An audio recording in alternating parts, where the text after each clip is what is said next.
Hello friends, स्वागत है आपका आपके अपने YouTube channel R S teacher academy पर। दोस्तों, जीवन कौशल प्रबंधन एवं अभिवृत्ति के 30 महत्वपूर्ण प्रश्नों को हम इससे पहले की वीडियो में कवर कर चुके हैं। यदि आपने वो वीडियो नहीं देखी है तो प्लेलिस्ट में जाकर उस वीडियो को चेक कर सकते हैं। ये सेकंड वीडियो है जिसमें हम जो बचे हुए प्रश्न हैं उनको कवर करेंगे। और ये प्रश्न काफ़ी महत्वपूर्ण है जो कि आपके एग्ज़ाम, चाहे वो यूपी टेट हो, सी टेट हो या सुपर टेट या किसी भी टीचिंग एग्ज़ाम हो, तो उसके लिए काफ़ी महत्वपूर्ण प्रश्न है। तो स्टार्ट करने से पहले मैं आपसे रिक्वेस्ट करूँगा कि यदि आप चैनल पर नए हैं तो प्लीज़ चैनल को सब्सक्राइब कर लीजिए और वीडियो पसंद आए तो लाइक भी कर दीजिए एक।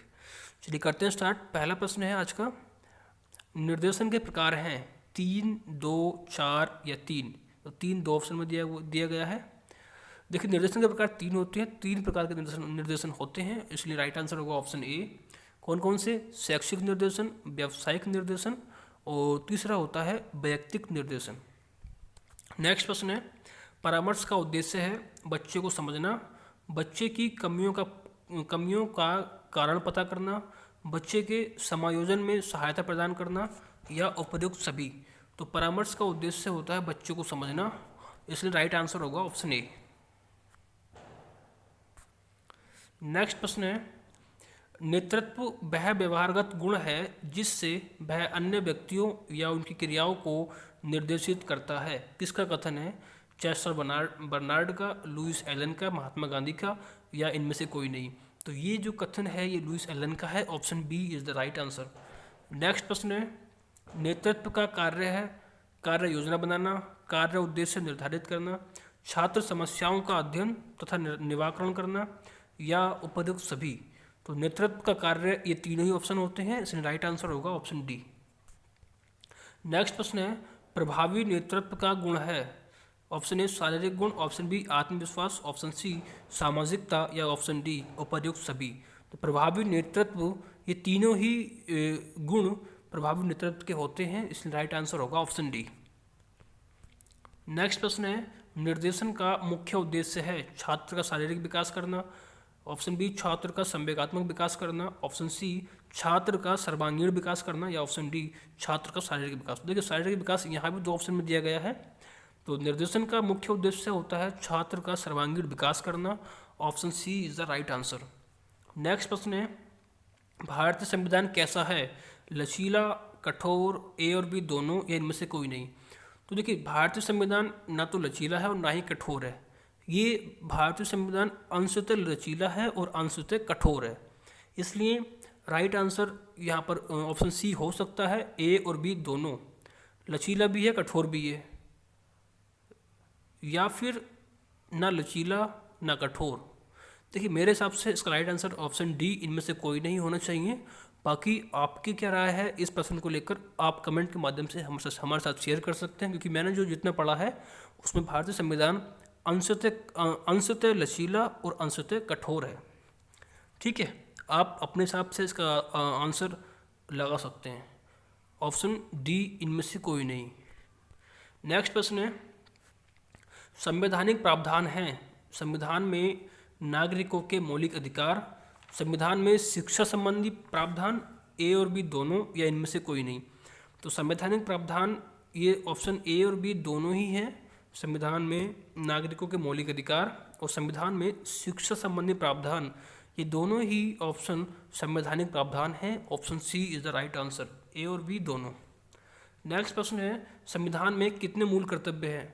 संविधान में मूल कर्तव्यों की संख्या 11 है, option A is the right answer. Next प्रश्न है, संविधान कितने भागों में विभाजित है? Option A 22, option B 23, option C 26 या ऑप्शन डी 21। तो संविधान 22 भागों में विभाजित है, option A is the right answer. Next प्रश्न है, संविधान में कितने मूल अधिकार हैं? 6, 7, 8 या इनमें से कोई नहीं। तो संविधान में मूल अधिकारों की संख्या 6 है। कौन कौन से की अगर हम बात करें तो समता का अधिकार, स्वतंत्रता का अधिकार, शोषण के विरुद्ध अधिकार, धर्म की स्वतंत्रता का अधिकार और संस्कृति व शिक्षा संबंधी अधिकार और संवैधानिक उपचारों का अधिकार। तो कुल मिलाकर 6 आपके अधिकार मूल अधिकार हैं संविधान के अंतर्गत। नेक्स्ट प्रश्न है, शांति की स्थापना के लिए किस मूल्य की आवश्यकता होती है?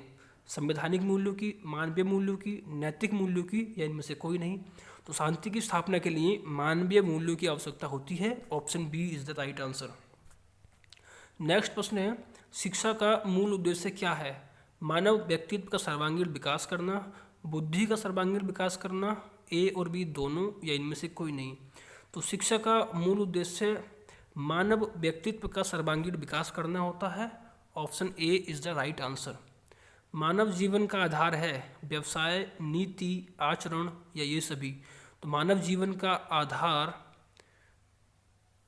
ऑप्शन ए व्यवसाय, मानव जीवन का आधार व्यवसाय होता है, या फिर नीति या आचरण, या ये सभी। तो मानव जीवन का आधार शायद ये तीनों ही ऑप्शन हैं। इससे राइट आंसर ऑप्शन डी होगा, ऑप्शन ए और डी में कन्फ्यूजन है इस ऑप्शन में, आप देख सकते हैं इसको। चलिए नेक्स्ट प्रश्न है, संविधान के किस प्रावधान द्वारा अस्पृश्यता का उन्मूलन किया गया है? अनुच्छेद 14, अनुच्छेद 21, अनुच्छेद 17 या अनुच्छेद 19। देखिए अनुच्छेद 14 में समता का अधिकार, विधि के समक्ष समता का अधिकार बताया गया है, और अनुच्छेद 21 में प्राण और दैहिक स्वतंत्रता का संरक्षण है, और आर्टिकल 17 में अस्पृश्यता का उन्मूलन बताया गया है। इसलिए राइट आंसर होगा option C. Option C is the right answer. और आर्टिकल 19 में अभिव्यक्ति की स्वतंत्रता है। ठीक है, नेक्स्ट प्रश्न है, मौलिक अधिकार निलंबित किए जा सकते हैं राज्यपाल द्वारा, राष्ट्रपति द्वारा, विधि मंत्री द्वारा, या प्रधानमंत्री द्वारा?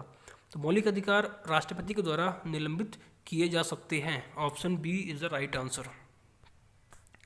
नेक्स्ट प्रश्न है, दंड एक बुरी वस्तु है, उसकी अवहेलना भी की जानी चाहिए, परंतु जिस प्रकार सर्जन का चाकू शरीर के सड़ाव को दूर करने के लिए आवश्यक है, उसी भांति मानव की दुर्बलताओं को दूर करने के लिए दंड भी आवश्यक है।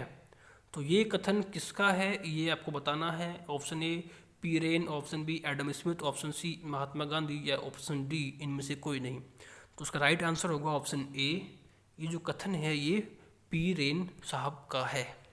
नेक्स्ट प्रश्न है, शारीरिक दंड देना है उचित, बहुत ठीक, अनुचित, या सही? तो शारीरिक दंड देना अनुचित है। Option C is the right answer. Next प्रश्न है, पुरस्कार कितने प्रकार का होता है? 1, 2, 3, या इनमें से कोई नहीं। तो पुरस्कार 2 प्रकार के होते हैं। राइट आंसर होगा ऑप्शन बी। कौन कौन से? सामाजिक पुरस्कार और भौतिक पुरस्कार।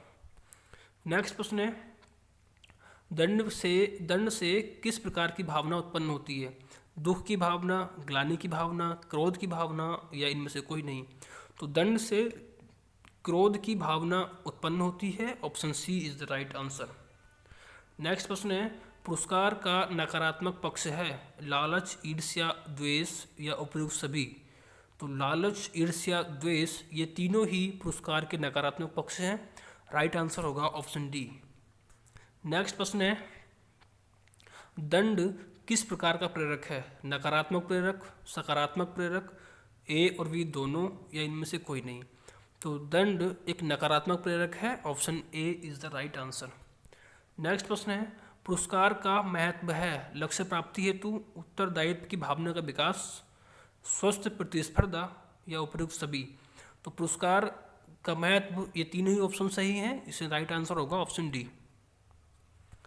नेक्स्ट प्रश्न है, दंड की प्रकृति कैसी होनी चाहिए? बालक के अनुरूप, शिक्षक के अनुरूप, कार्य के अनुरूप, या उपयुक्त में से कोई नहीं? तो दंड की प्रकृति बालक के अनुरूप होनी चाहिए। Option A is the right answer. Next प्रश्न है, पुरस्कार एवं दंड हैं सकारात्मक प्रेरक, स्वाभाविक प्रेरक, कृत्रिम प्रेरक, या अर्जित प्रेरक? तो पुरस्कार और दंड एक प्रकार से कृत्रिम प्रेरक हैं। Option C is the right answer. आज का नेक्स्ट और लास्ट प्रश्न है, दंड देने से पहले किस विषय में सोचना चाहिए? अपराध की मात्रा, अपराध के कारण, ए और बी दोनों, या इनमें से कोई नहीं? तो किसी भी स्टूडेंट को दंड देने से पहले अपराध की मात्रा और अपराध के कारण, इन दोनों विषयों के बारे में सोचना अति आवश्यक होता है। इसलिए राइट आंसर होगा ऑप्शन सी। तो कुल मिलाकर ये कुछ प्रश्न थे। तो आई होप आपको ये प्रश्न अच्छे लगे होंगे, और कुछ अगर कमियां हैं तो आप कमेंट के माध्यम से हमारे साथ शेयर कर सकते हैं और अपने सुझाव हमें दे सकते हैं। ठीक है, तो इस वीडियो में सिर्फ इतना ही। मिलते हैं एक नई वीडियो में, तब तक के लिए नमस्कार। जय हिंद, जय भारत।